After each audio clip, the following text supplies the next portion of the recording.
السلام عليكم ورحمة الله وبركاته.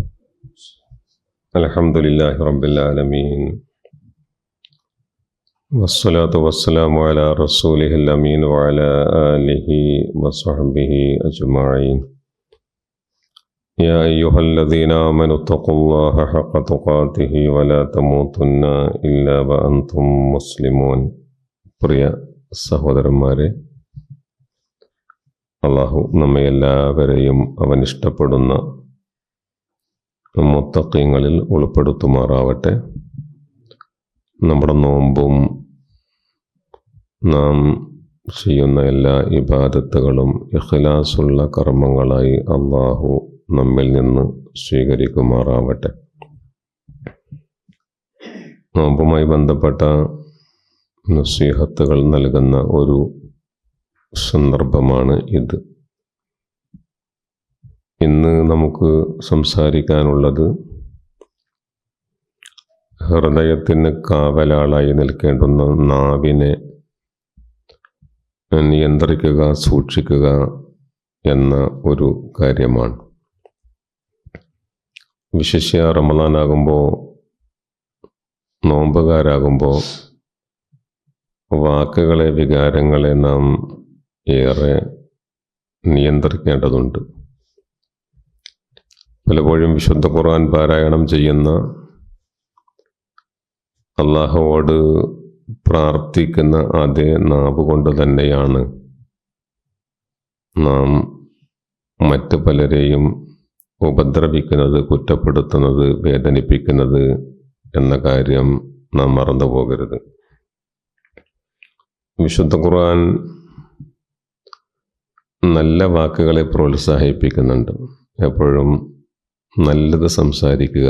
നല്ലത് സംസാരിക്കാൻ കഴിയാത്ത സാഹചര്യമാണെങ്കിൽ ബെറ്റർ മിണ്ടാതിരിക്കുക എന്നതാണ് ഏറ്റവും നല്ലത്. ഒരു മുഅ്മിനിനെ സംബന്ധിച്ചിടത്തോളം ഒരു വാക്ക് ഉരുവിടുമ്പോൾ അത് സത്യമാണോ, അതാവശ്യമാണോ, അത് കരുണ ഉണ്ടാക്കുന്നതാണോ എന്ന് ചിന്തിച്ച് വേണം സംസാരിക്കാൻ എന്നാണ് ഈ മതത്തിൻ്റെ അതുമായി ബന്ധപ്പെട്ട നിലപാട്. അല്ലാഹു സുബ്ഹാനഹു വ തആല പറഞ്ഞു, നല്ല വാക്കുകൾ എങ്ങനെയാണ്? അത് കലിമത്തൻ തൊയ്യിബത്തൻ കശജറത്തിൻ തൊയ്യിബ. നല്ല ഒരു വാക്ക് നല്ല ഒരു മരം പോലെയാണ്. അസ്ലുഹ സാബിത്ത്, അതിൻ്റെ റൂട്ടുകൾ, വേരുകൾ ആഴത്തിൽ ആഴ്ന്നിറങ്ങും. വഫർഉഹ ഫിസ്സമ, അതിൻ്റെ ശിഖരങ്ങൾ അത് ആകാശത്തോളം ഉയരുന്നതുമാണ്. അത്രമേൽ ഹൃദയത്തിൽ തറപ്പിക്കുന്ന, സ്വാധീനമുണ്ടാക്കുന്ന, ആകാശത്തോളം ഉയരുന്ന ആ മരത്തിൻ്റെ ഉപമ തന്നെയാണ് അള്ളാഹു ഈ വാക്കുകൾക്കും നൽകിയിട്ടുള്ളത്.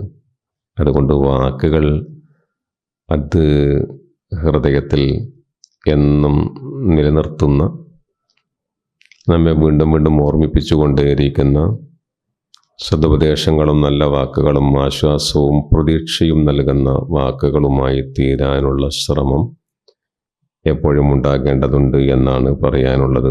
നമുക്കറിയാമല്ലോ, നാവിന് എല്ലില്ല, അല്ലേ? എല്ലില്ലാത്ത നാവ് കൊണ്ട് പൊട്ടിപ്പോകുന്ന ഹൃദയങ്ങളെ ഒട്ടിച്ചെടുക്കാൻ ഒരു ഡോക്ടർക്കും കഴിയില്ല എന്നത് ഒരു പരമാർത്ഥമാണ്. അപ്പം നമ്മുടെ പ്രത്യേകിച്ച് ഈ കാലത്ത് വാട്സപ്പിലൂടെ വരുന്ന ഒരു മെസ്സേജ്, ഒരു ചെറിയ റൈറ്റിംഗ് മതി, നോട്ടിഫിക്കേഷൻ, അല്ലെങ്കിൽ ഒരു വാക്ക് മതി, ഒരു ജീവിതം തന്നെ അവസാനിക്കാൻ അത് ധാരാളമാണ്. അതുകൊണ്ട് എപ്പോഴും വാക്കുകൾ പ്രയോഗിക്കുമ്പോൾ അങ്ങേയറ്റത്തെ ശ്രദ്ധ ഉണ്ടാകേണ്ടതുണ്ട് എന്നാണ് ഈ പറഞ്ഞു വരുന്നത്. പല ആളുകളെയും കുറ്റപ്പെടുത്തി ഉപദ്രവിച്ച, നാവ് കൊണ്ട് ഉപദ്രവിച്ചൊരു മനുഷ്യൻ ഒരിക്കലൊരു പണ്ഡിതനോട് പോയി പറയുന്നുണ്ട്, അല്ലയോ ഗുരു, എങ്ങനെയാണ് ഞാൻ ഈ പറഞ്ഞു പോയ വാക്കുകൾ തിരിച്ചെടുക്കുക എന്ന്. അപ്പം അദ്ദേഹം അതിന് പറയുന്ന മറുപടി ഇങ്ങനെയാണ്: നിങ്ങൾ ഒരു ബാഗിൽ, ഒരു ചാക്കിൽ കുറേ തൂവലുകൾ കളക്ട് ചെയ്യുക, തൂവലുകൾ ശേഖരിക്കുക. അദ്ദേഹം തൂവലുകൾ ശേഖരിച്ചു വന്ന് പറഞ്ഞു, ഞാനത് ശേഖരിച്ചിട്ടുണ്ട്. അപ്പോൾ ഗുരു പറയുകയാണ്, ഇനിയെങ്കിൽ നിങ്ങൾ പട്ടണത്തിൽ പോയിട്ട് അതിനെ അങ്ങ് വിതറിയേക്കുക. പട്ടണത്തിൻ്റെ മധ്യേ ഈ തൂവൽ സഞ്ചി കൊണ്ടുപോയി തുറന്നു വിടുക. അദ്ദേഹം അതേപോലെ ചെയ്തു. ഗുരുവിൻ്റെ അടുത്ത് വന്ന് പറയുന്നുണ്ട്, ഞാൻ അതേപോലെ ചെയ്തു, ആ ബാഗിലെ ചാക്കിലെ തൂവലുകൾ അത്രയും ഞാൻ വിതറി. ഗുരു പറയാണ്, നിങ്ങൾ പോയിട്ട് വീണ്ടും ആ തൂവലുകൾ പെറുക്കി കൊണ്ടുപോവാ എന്ന്. അദ്ദേഹം ചെന്നു നോക്കുമ്പോൾ ഒരു തൂവലും എവിടെയും ഉണ്ടായിരുന്നില്ല. എല്ലാം അപ്രത്യക്ഷമായിരിക്കുന്നു. പലയിടത്തേക്ക് അത് പറന്നു പോയിരിക്കുന്നു. ഒരിക്കലും തിരിച്ചു കിട്ടാത്ത വിധം, ലഭിക്കാത്ത വിധം ആ തൂവലുകളൊക്കെ പറന്നു പോയിരിക്കുന്നു. ഗുരു പറഞ്ഞു, ഇതാണ് നിങ്ങൾ പറഞ്ഞ വാക്കുകൾ. അതെവിടെയൊക്കെയോ പറന്നു പോയിട്ടുണ്ട്. പലരുടെയും ശരീരത്തിൽ, ദേഹത്തിൽ, ആത്മാവിൽ അത് പോയി തറച്ചിട്ടുണ്ട്. മറ്റു പലയിടങ്ങളിലും പോയി അത് ഒളിഞ്ഞിരിപ്പുണ്ട്. പക്ഷേ അത് ശേഖരിക്കാൻ, പെറുക്കിയെടുക്കാൻ കഴിയില്ല. ഇതാണ് പറഞ്ഞു പോയ വാക്കുകൾ എന്ന് അദ്ദേഹം ആ ശിഷ്യനെ ഓർമ്മിപ്പിക്കുന്നുണ്ട്. ശരിക്കും അതാണ് നമ്മളിപ്പോൾ ഒരു പറഞ്ഞു പോയ വാക്കിലെ തൊടുത്ത് വിട്ട അമ്പ് രണ്ടും തിരിച്ചെടുക്കാൻ കഴിയാത്ത ഒന്നാണെന്നാണ്.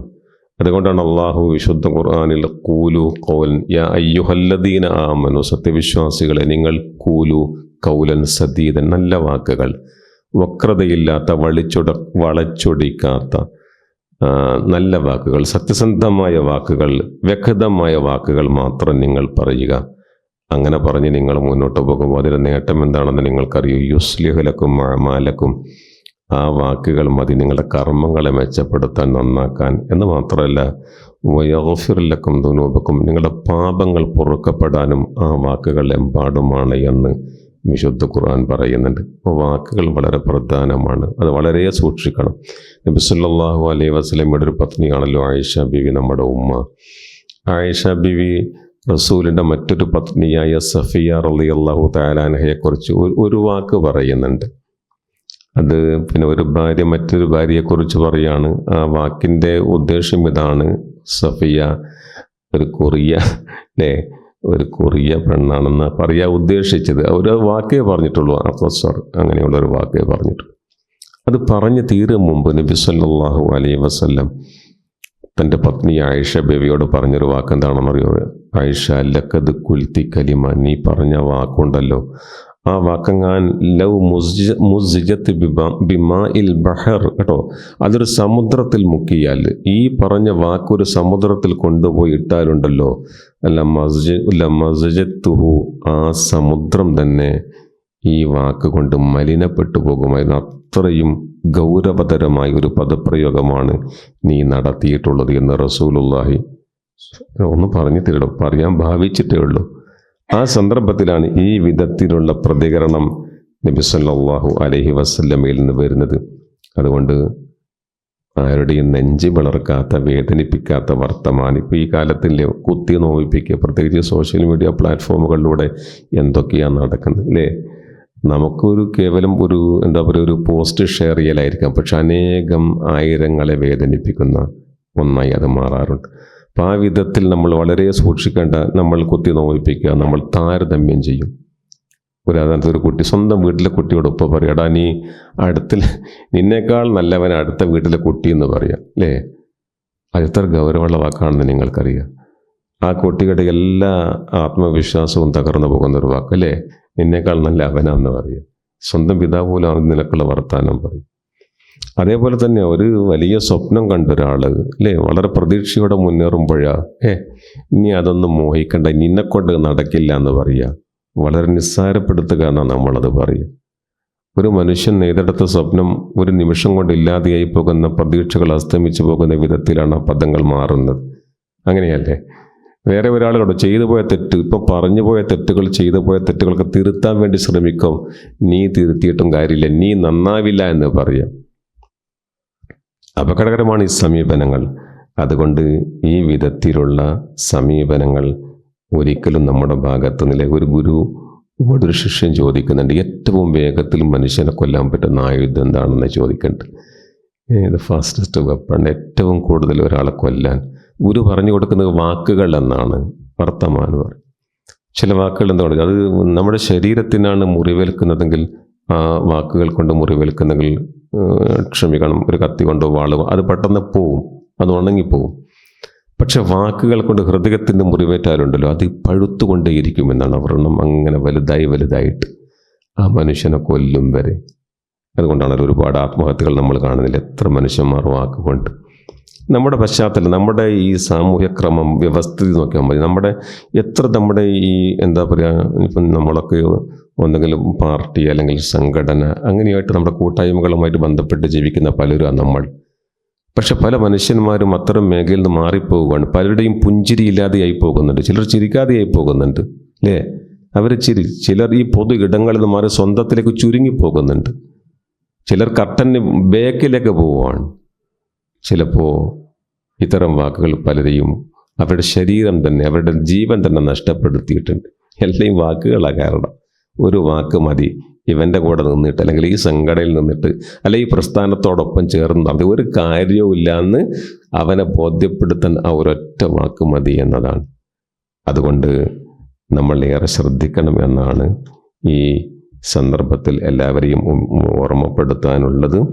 നമ്മുടെ നാവിൻ്റെ ഈ മൂർച്ച അതുകൊണ്ടല്ലോ, അത് വളരെ വിഷം ഉള്ള ഒരു വസ്തുവാണെന്ന് മറക്കരുത്. നമ്മൾ പല ആളുകളും നല്ല ഇബാദത്തൊക്കെ ചെയ്യും, ഭയങ്കരമായിട്ട് നല്ല നോമ്പുകാരനാ, നല്ല നിസ്കാരക്കാരനാ, സക്കാത്ത് ധർമ്മം ഒക്കെ കൊടുക്കും. പക്ഷേ അദ്ദേഹത്തിൻ്റെ നാവ് കൊണ്ട് മറ്റുള്ളവർ ബുദ്ധിമുട്ടിക്കുകയാണെങ്കിൽ അദ്ദേഹത്തിൻ്റെ ആ ആത്മീയമായ പരിവേഷത്തിന് യാതൊരു തെളിച്ചവുമില്ല എന്ന തിരിച്ചറിവാണ് യഥാർത്ഥത്തിൽ നമുക്ക് വേണ്ടത്. മതം എന്ന് പറഞ്ഞാൽ താടിയോ തലേക്കെട്ടോ നെറ്റിയോ വസ്ത്രമോ ഒന്നുമല്ല. മറ്റുള്ളവരോട് അവൻ എങ്ങനെ സംസാരിക്കുന്നു എന്നതുകൂടിയാണ് മതം എന്ന് നമ്മൾ മനസ്സിലാക്കുക. അതുകൊണ്ട് നോമ്പിൻ്റെ അടിസ്ഥാനം ഈമാനാണെങ്കിൽ നമ്മളറിയണം, നാവിൻ്റെ ഉപവാസം കൂടി അനിവാര്യമാണ്.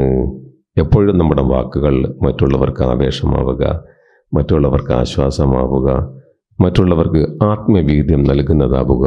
അങ്ങനെ സംസാരിക്കാനും ആ നിലപാട് സ്വീകരിക്കാനും അള്ളാഹു നമുക്ക് തൗഫീഖ് നൽകുമാറാവട്ടെ. വആഖിറു ദഅവാന അൽഹംദുലില്ലാഹി റബ്ബിൽ ആലമീൻ. അസ്സലാമു അലൈക്കും വറഹ്മത്തുള്ളാഹി വബറകാതുഹു.